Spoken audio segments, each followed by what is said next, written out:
Hey guys, it is Celeb Time Zone here, and today we're taking a look at Migos finally dropped a new album. No way! Stay to the very end of this video to find out. But before we dive right into today's video, I do want to know we're going to be doing videos just like this all the time. So make sure to smash that like button and subscribe button. Let's dive right into today's video. I'm putting out like a sword down in the inside ground. the mountain, you know what I'm saying? Yeah. At first glance, Culture 3, the latest 19-track offering from superstar rap group Migos, appears to be another overlong playlist disguised as the studio album. Much like their underwhelming 2018 release Culture 2, Culture 3 is not Culture 2, although it's shorter by 30 minutes with 6 fewer songs. But what truly distinguishes the two is mindfulness. The Lawrenceville, Georgia trio are conscious of their assignment to execute this time around.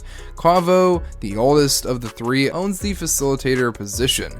Like a quarterback, he gives each record emotion, movement, and keeps the group centered. Offset is the younger by 8 months, is the playmaker, using each appearance to showcase a gift for flipping flows and turning phrases. Take Off, the youngest, is the Altarian, a rapper's rapper whose verses consistently hit the bullseye. Oh, he was probably, you was 21? I was 21, yeah. They trying to say you older than them. I was 21 or 22, he was 18. Playing these roles and doing so consistently is how Culture 3 surpasses the sequel and lives up to the greatest of 2017's brilliantly concise breakthrough, Culture. One could argue that every song has a different MVP.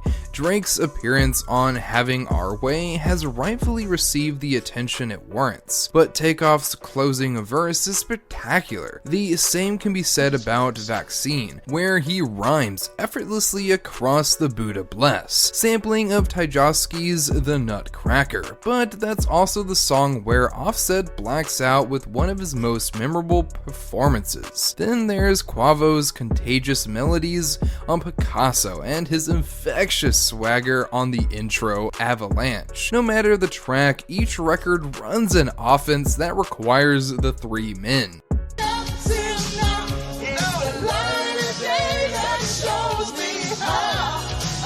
After a slow season for the new album releases, half of this week's top 10 albums were new entries, with Polo G bowing at number 1, and albums of Migos twice, Maroon 5, Bo Burnham also debuting in the chart's upper ranks. Polo G had a number 1 single earlier this year with Rap Star, but the chart supremacy of the rapper's Hall of Fame marks his first number 1 on the Rolling Stone album chart. The 20-song album includes guest spots from Lil Wayne, The Kid Laroi, Nicki Minaj, Rod Wave, among others. It debuted with over 138,000 albums equivalent units, bolstered by 160.1 million song streams. Migos Culture 3 was not far behind in second place. Album units for the project amounted to 127,000. The set had around 127.1 million song streams, and the spots 2 to 5 were held by holdovers Olivia Rodrigo with 122,000 album units, Lil Durk and Lil Baby with 68,000, and Morgan Wallen with 46,000. Small vehicles, man, with no AC, you know what I mean? It's all good. That's what it was. It was so great, and obviously.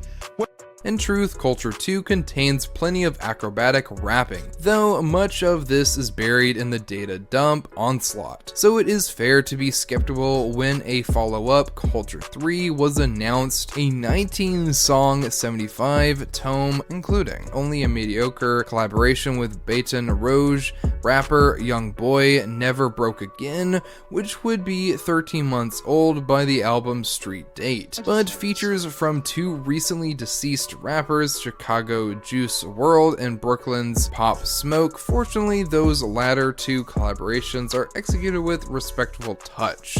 The Juice WRLD song Antisocial meets the young rapper on Bleeding Heart level, and Light It Up is a whole-scale attempt to integrate the Migos style into the Brooklyn drill sound that Pop Smoke and his go-to producer 808 Mello helped codify.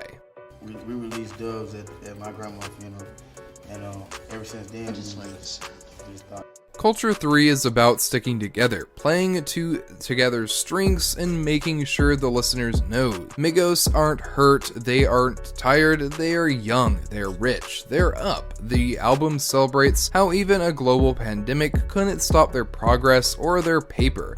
It's a winded celebration. They have a song for every kind of moment, from your birthday to your buying Birkins, southern brunches, and halftime at the Super Bowl, music festivals, and intimate concerts, a collection of songs that ultimately sound like an antithesis of lockdowns and social distancing. This music for the return of festivals, the return of Freaknik, the return of the fun, everything missed indoors last year. You're not supposed to play this in your room or amongst your friends over Zoom. Yeah, that way, the LA Come. way. Yeah, LA legal way. Culture 3 out right now. Let them know, y'all.